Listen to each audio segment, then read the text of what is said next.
Hey, you guys, it's your girl Dominique, and y'all know I'm just here today to give positive words, okay? So today's positive words is more so a question, and then I have a little bit of legwork. The legwork is more so for the people that's really locked in and connected to my videos. So if you're ready to experience something that you never thought that can happen, please watch this video from start to finish. I promise you, there's some wisdom and there is a blessing in this word today. I confirm that. But the question that I have for you guys today is what decade of your life belongs to you? So let me give you a little bit of back history just so you can follow along with these words. And then I'll close out with just the legwork part of today's words. So when I was 13 years old, I began working and I was cleaning the next door neighbor's house just to make a little extra cash. Well, that developed into me cleaning my cousin's house in Hooks. My first original or for real corporate American job was when I turned 16. I started working at Burger King. And then from 16, at age 18, I began working three jobs. And I was so addicted to just having money, being able to buy the things that I want, not having to bother my mom or wait on my mom to get paid to get things done.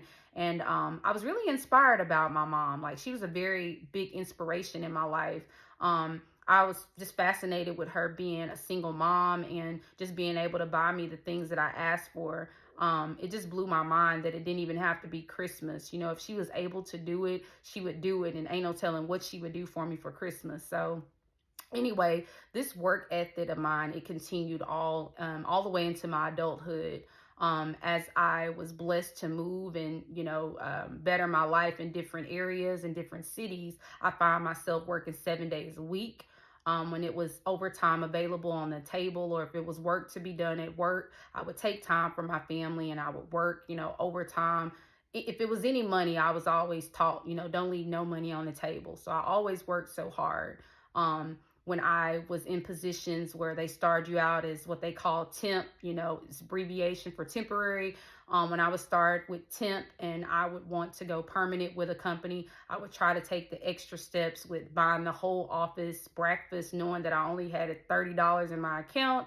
And I would think like, oh my God, that'll show them that I'm a good person. I'm on time for work. I'm coming to work 15, 20 minutes early, and they're going to see me. They're going to bring me on temp. I'm working hard. I'm doing everything I need to do. And sometimes I would say people don't really react to positive energy the way that you think that they would. I remember doing positive things like that. And then the next week on Friday, they'll be like, actually, today is your last day. And I just remember being heartbroken because I'm like, I've always put my energy into working so hard, just to show others how good of a person I was, or just to get in with the company to know that I'm a great asset. I can bring a lot to the table. I can make your company go to the next level. So, I decided to kind of take a step back in my life and really just sit in silence and start thinking about the decade. I started thinking about the decade that I had invested from 13 all the way up till now my mid 30s, of how I invested into just being a good worker and putting out nothing but positive energy and good energy into that field. Now, I know that the example that I'm using right now is just would work, but I know that if you have been living in the world or in the land of the living, you could definitely relate to the decades of your life that, if you're a real parent and you don't just drop your kids off every 2 seconds, you can honestly say, I spent a decade of being a mother. I spent a decade being a father. I spent a decade paying bills.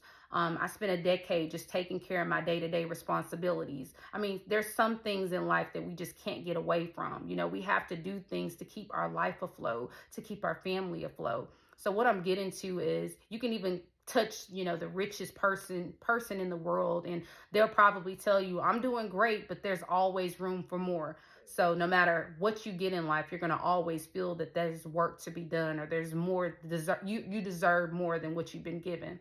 So there has to come a time, guys, that we have to sit back and say, what decade of my life honestly belongs to me?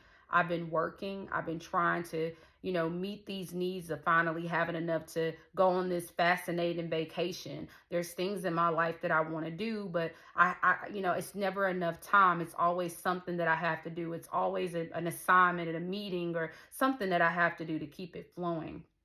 You have to take out the time to live the decade of your life. I just experienced losing someone that I love to the point that, it feels a little weird without them. I feel like I just kind of lost a rib because a piece of me is gone. But what keeps me at peace is knowing the decades of years and love that I had with them.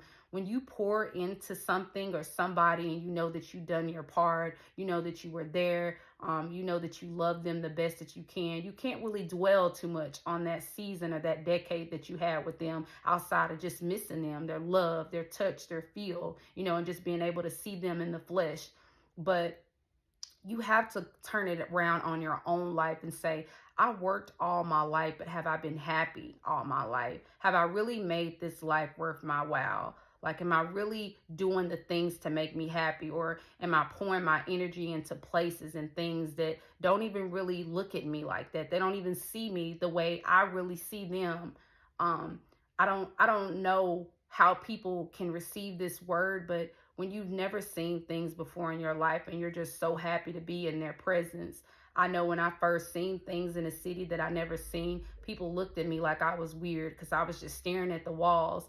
The walls in this building that I work in was so beautiful to me that I've never seen gold walls like that before in a building. And I just remember sending pictures and stuff to my mom and stuff saying, Mom, I work at this job and I'm not even the type that likes to go in an office. I really like to work remotely because I just like the balance of being in my own happy place. But it was just the blessing of what I saw in companies and how I felt like, wow, this is so great. I'm going to be here forever. But if they don't see you the way you see them, you may not even be there as long as what you think you're going to be there. But it's all about the season, the decade. That was a part of your experience. That was a part of your life. So what I want you guys to do, I want you to get to the legwork, which is kind of giving you a little bit of my history and the things that I invested, my time into. I know you guys probably can relate. Like I said, I gave a few examples from being a father, a mother, but it's deeper than that. You may be giving your money to people. You may be spending times in environments, spending decades of your life doing things that you're supposed to get out of. So the legwork part of it is, I want you guys to go to Five and Below. I want you to go to Walmart, Dollar Tree, wherever. I don't want you guys to lie to me and tell me that y'all ain't got no money, okay? You talking to a chick that will roll up some pennies or used to roll up some pennies, and I used to go to the cashier and be like, what's up? What's up? This is what I got. You gonna take it or leave it or what? But what I want you to do is buy you a journal. And on that first page of that, on the first page when you open that journal, I want you to title this as The Decade of My Life. The decade of my life. And underneath that, I want you to write down every dream, everything that you want to happen in your life while you're alive right now. Everything. It could be things that you don't even want to talk to your people about, your friends about, just because they're not going to believe you. They're going to believe that you're way out your range. You're not, you're from the country. Things like this don't happen to people like you. Whatever the case may be, ignore it and write it down. After you write those things down, I want you to just send a quick prayer up and just say, Lord, I thank you. I thank you for giving me this decade of my life. I thank you for the things that's about to come into my life. The last thing, when it happens, I don't know if I'll still be on this assignment on social media. I don't know where God may have me at that time, but promise me you will come back to this exact video, tag me, and tag the blessing that God gave you. That's all I want you guys to do. So ask yourself, you can't do it right now. You might be ripping and running. You might be focused at work right now. You may not even have time, but I know that I'm not alone. I know that I haven't gave a decade of my life doing this and that.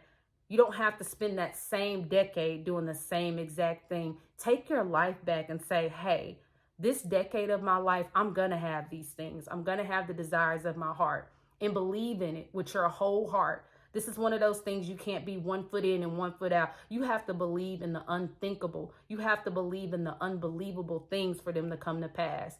Nobody can take your faith away but you. So that's what I have for you guys. I hope you guys have a great weekend. I'll see you next time. Bye.